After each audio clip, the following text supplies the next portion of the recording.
Sanibonani molweni ndinamkela kweSATV ngesiXhosa. Sibongile ke akabhilive into yoba umntu wakhe uncamise omnye umntu kodwa abeyiva apha kuye ke into kodwa ukwenza umqinisekisile ke into yoba ewe into eyenzekileyo leyo kodwa mna ndiye ndakhawuleza ndazikhuza ndayiyeka sayeka.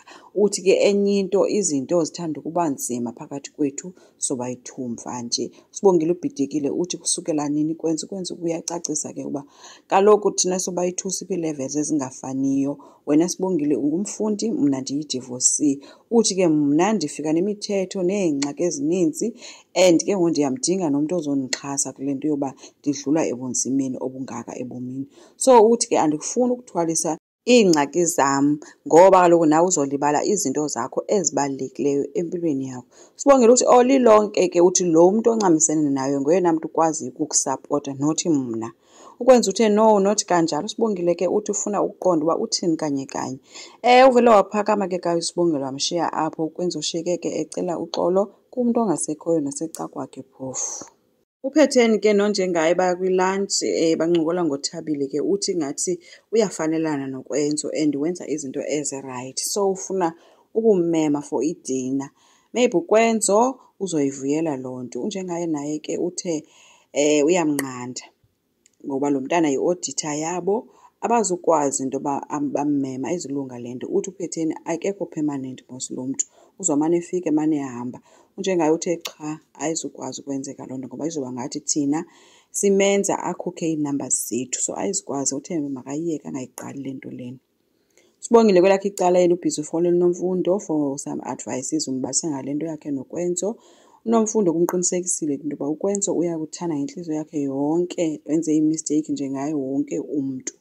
Ethi uKwenzo uyakuthanda ingathi wena ungoyena mntu okhona impilo yakhe nje ijikeleza around wena. So Sibongile akazi ke ubhidekile noma makenze njani kodwa ke uNomfundo umnike elo elithi uKwenzo uyakuthanda. Nango uKwenzo useofisini ke ubhizi wezinto zakhe bese kungena ke uThabile sesithi ke uncedile afike khona into afuna bayidiscuss kuthi uKwenzo. Hayi ke usisi ambuza uba hayibo so why userious kangaka kwenzeka ntoni xa ke uKwenzo uba uthetha ukuthini abe sesithi ke uMedem hayi ndiyakwazi uba udinga ntoni. Eyona nto uyidingayo yile watsho ke embambe emagxeni ke emmasaja ke. Ukwenza amcele ke uba makamyeke ke azame ukwenza uzisusa kusanda. uThabile abona uba hayibo kanti abuze uba kanti hayibo kanti kutheni.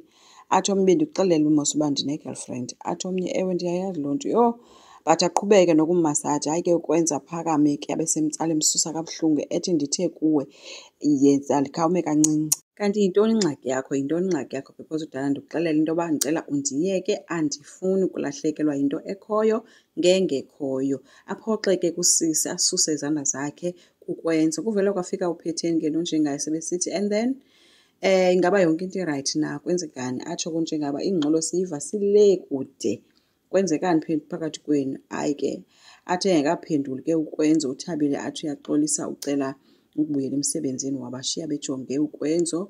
uKwenzo bengazi noba makathini ke kubo. Kuthe ke uKwenzo unjengaye sezihlelele noPhetheni ke wathi kuzofuneka afolele abaqashi bakaThabile ukwenzela bamtshintshe kuziswe umntu ongumfana nothi intombazana.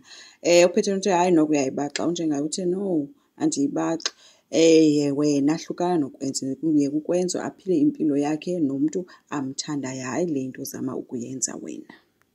Kanti ke Kwenzo nanko eserestaurant ihleli noSibongile. uSibongile ke uthi ke kuKwenzo oko ecinga ngale nto bebethetha ngayo uthi uziva ngathi uyambambezela uKwenzo.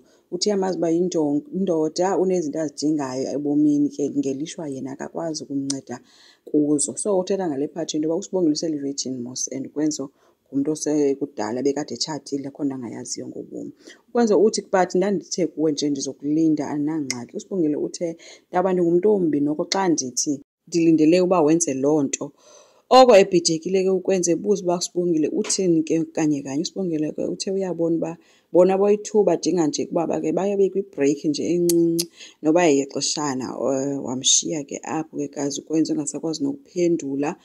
Kukubi nje akazi noba makathini because konakele and le nto yonwe nguSibongile engekayithethi ngoba yena nguye owathetha ngento ayenzileyo. Asazi ke guys noba akazigijima aphinde abuyele back to uThabile na. Enkosi ngicela siqhubeke subscribe, like, singakhomenta futhi bye.